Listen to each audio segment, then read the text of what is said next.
Hello મિત્રો, તો અત્યાર સુધી આપણે જોઈ ગયા હતા સ્વાધ્યાય 13.1 ધોરણ 10નો આંકડાશાસ્ત્રનો હતો. એમાં આપણે 4 ક્વેશ્ચન આપણે સોલ્વ કર્યા હતા, બરાબર. તો આજે આપણે જોઈશું ક્વેશ્ચન 5. એમાં એવું કીધું છે, એક છૂટક વેચાણ બજારમાં ફળ વેચનારાઓનું જે ખોખાઓ છે એમાં કેરીઓ વેચી રહ્યા હતા, ખોખામાં વેચતા હતા. આપણે ડર નહીં લાવતા.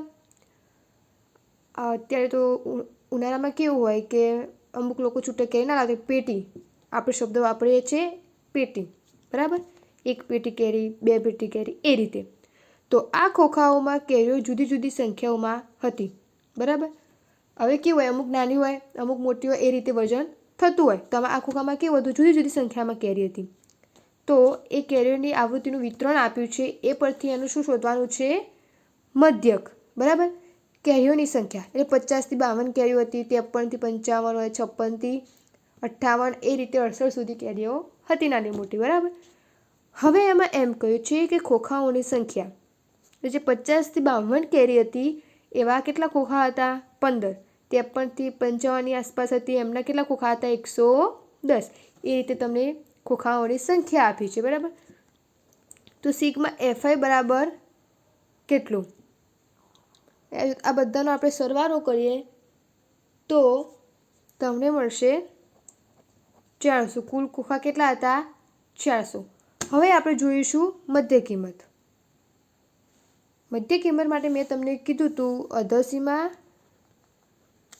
વત્તા ઉર્ધ્વસીમા, બરાબર, ભાગ્યા 2.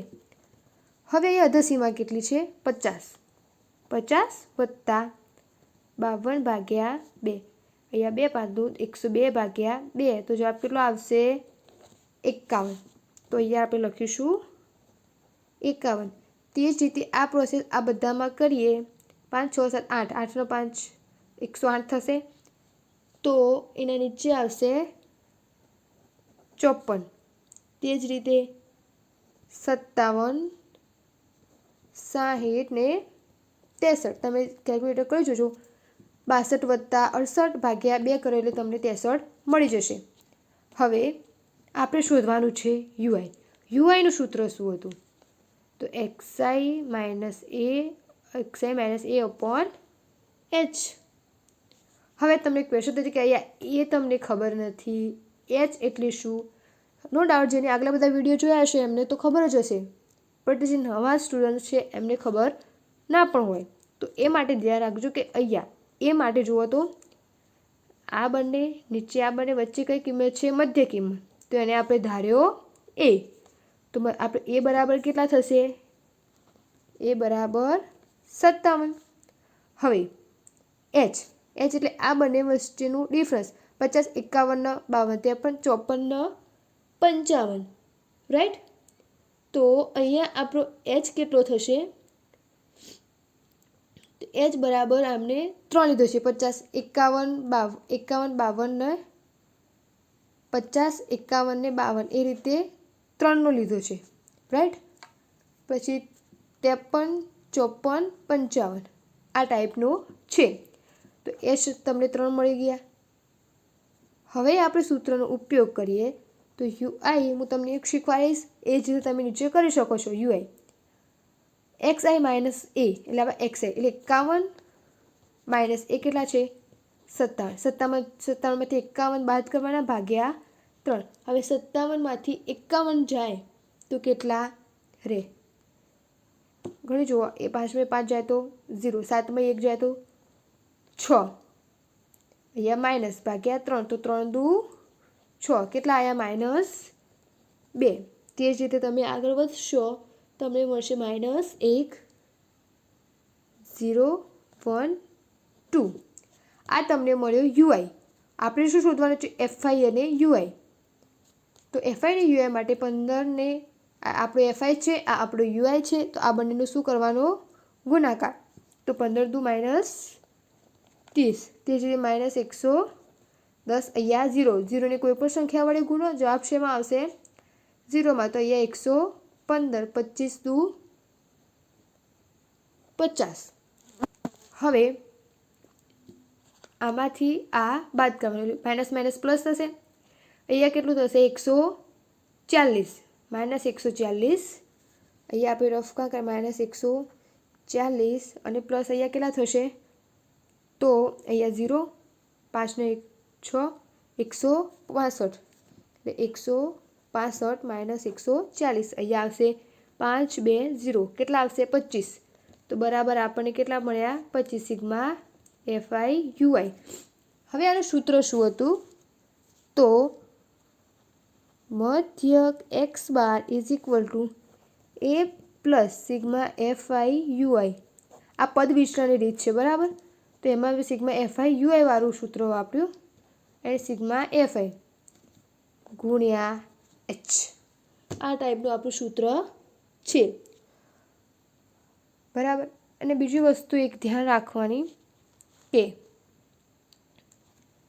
આમાં એટલા માટે સૂત્ર વાપર્યું છે કેમ કે એની આવૃત્તિ સંખ્યા હતી એ મોટી હતી એટલે ધારી મધ્યકની રીત વાપરી અને XI બી મોટા હતા એટલા માટે. પદ વિચલનવાળી રીત ધારી મધ્યકની રીત શોધી શકો પણ આપણે પદ વિચલનથી ફટાફટ તમને આન્સર સિમ્પ્લિફિકેશન મળી રહે.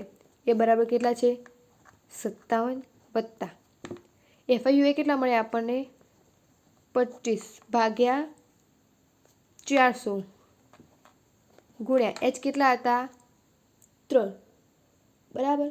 હવે અહીંયા જોઈએ તો 57 એમના એમ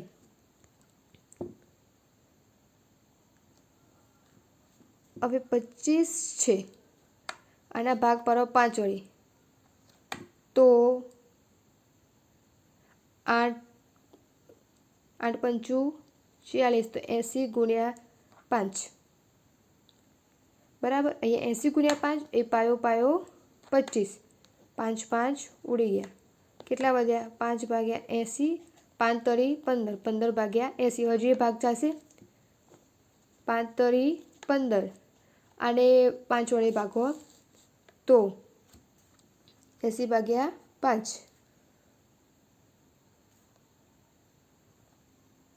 12 પંચું 60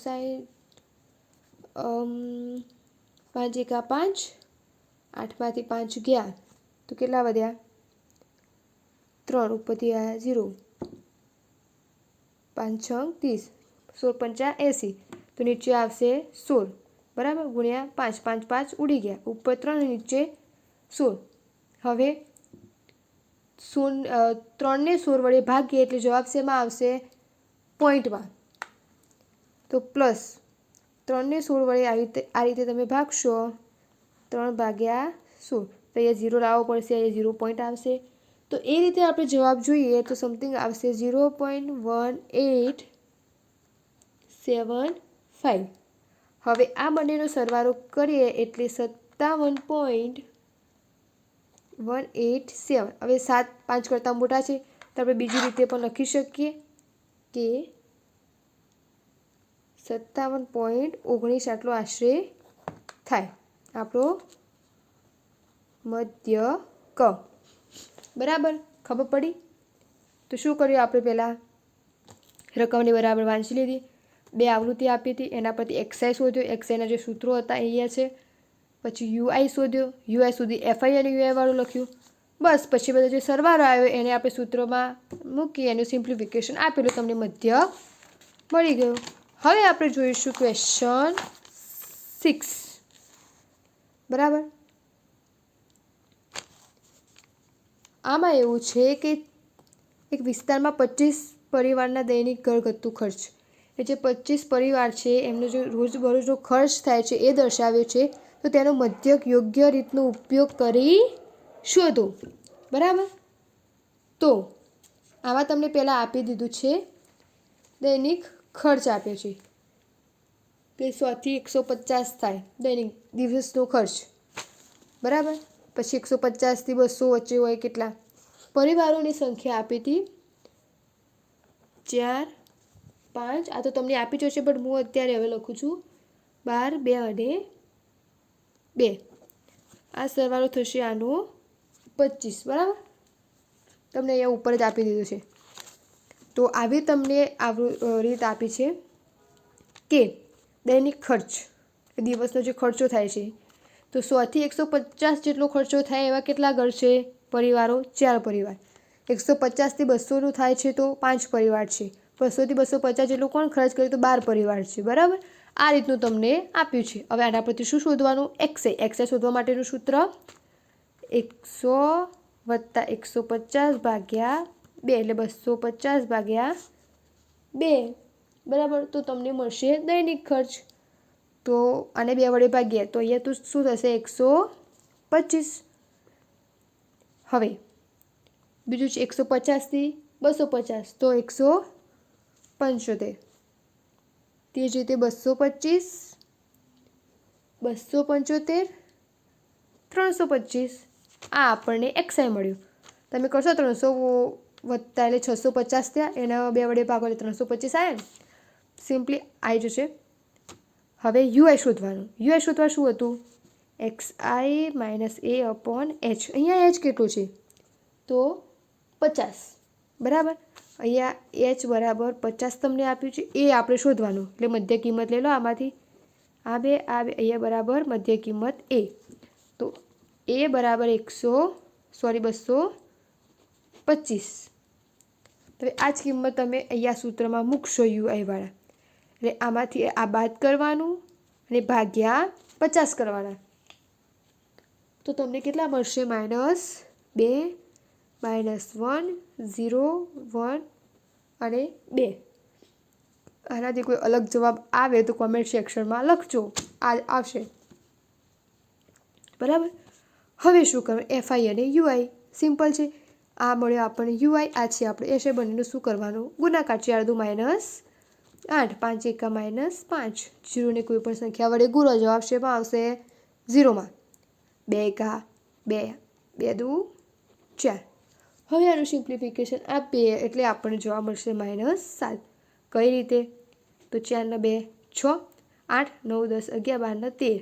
13માંથી 6 બાદ કરો તો કેટલા આવશે? -7. કેમ કે મોટી સંખ્યા આગળ માઇનસની નિશાની છે. તો સિગ્મા આપણને એફઆઈ યુઆઈ બરાબર મળ્યા -7 અને સિગ્મા એફઆઈ મળ્યા આપણને 25. હવે આ બધું જે રકમો મળી એને સૂત્રમાં અપ્લાય કરવાની. તો મધ્યક બરાબર મધ્યક x bar is equal to A plus sigma FI UI upon sigma FI ગુણ્યા H. હવે જોજો એ બરાબર કેટલા હતા? તો 225 વત્તા સિગ્મા એફઆઈ યુઆઈ -7 અને એફઆઈ 25 ગુણ્યા H એટલે 50. 25 દુ 50. તો 225 માઇનસ 7 એકા 7, 7 દુ 14. આટલા બાદ કરો એટલે 211, બરાબર. આ આપણું શું થશે? મધ્યક. તો પરિવારના ખોરાક પર દૈનિક ઘરગથ્થુ ખર્ચનો મધ્યક બરાબર 211 થાય, બરાબર. ઓકે, આ એકવાર તમે જોઈ લેજો.